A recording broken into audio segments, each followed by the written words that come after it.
નમસ્કાર દોસ્તો, સત્ય સનાતન વ્યસન મુક્તિ અભિયાનમાંથી હું હિંમતભાઈ માંગુકિયા આપણી સાથે અત્યારે અરવિંદભાઈ ડાભી જે કુંભણ ગામના રહેવાસી છે અને કેન્સર પીડિત છે.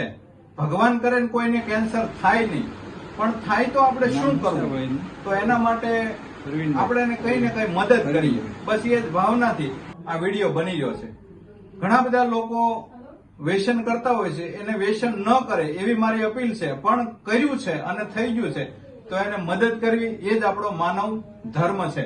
તો અરવિંદભાઈ ડાભી જે અત્યારે આપણી સાથે બેઠા છે એ કેન્સર પીડિત છે અને એને પહેલી વાર કેન્સર આવ્યું હતું 2022 ના એન્ડમાં. 23 અને 24 કઈ વાંધો નહોતો, ઓપરેશન થયું હતું કાર્ડમાં. હવે અત્યારે ફરીને પાછું ઓપરેશન ખોલાવવું પડે એમ છે અને ખોલાવ્યું છે. ફરીને પાછો કઈક 3 લાખ રૂપિયા જેવો ખર્ચો પણ આવ્યો છે. તો અમારા ફેન ફોલોવર હોય અને બધાને મારી વિનંતી છે કે આ વિડીયોને વધુમાં વધુ શેર કરી દેવો, દરેક લોકો સુધી પહોંચાડવો. જેને ઠાકોરજીએ કાંઈનું કાંઈ આપ્યું છે એને ફૂલ નહીં તો ફૂલની પાકડી આ અરવિંદભાઈ જેવા ગરીબ પરિવારને કાંઈક ને કાંઈક મદદ કરવા માટે અમે અપીલ કરી રહ્યા છીએ.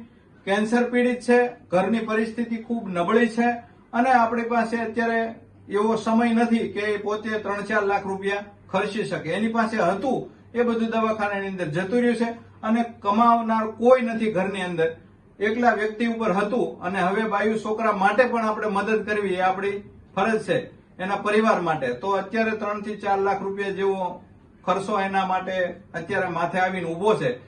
તો બધા જ ફેન ફોલોવરને અને જે કાંઈ લોકો જોઈ રહ્યા છે આ વિડીયો એને બધાને મારી અપીલ છે કે કંઈ નહીં તો કંઈ પરમારથને કારણે કંઈક ફૂલ નહીં તો ફૂલની પાકડી આવા પરિવારને મદદ કરીએ અને આવા દવાખાના જેવા ગંભીર બીમારીમાંથી એ ઉગરે અને થોડો સમય માટે એના પરિવારને પણ એની હૂંફ મળી રહે. એના માટે મેં દરેક લોકોને વિનંતી કરું છું કે કાંઈ ને કાંઈ આપજો. અરવિંદભાઈ અત્યારે કેન્સર પીડિત છે અને તમે એની પોઝિશન પણ જોઈ શકો છો. ઓપરેશન કરાવ્યું છે 2022માં કર્યું હતું અને અત્યારે પાછું ખોલાવ્યું છે. સર્જરી પણ કરેલી છે અને અત્યારે એ સર્જરી ફેલ થઈ છે. એના કારણે ફરીને અત્યારે સર્જરી કરવાનો સમય આવ્યો છે. તો દરેક લોકોને વિનંતી છે કે તમે કઈ ને કઈ મદદ કરજો અને મદદ ન કરી શકે એવા લોકો છે એ આ વિડીયોને શેર કરવાની મદદ ચોક્કસપણે કરજો. અસ્તુ, ધન્યવાદ, આપ સૌનો ખૂબ ખૂબ આભાર.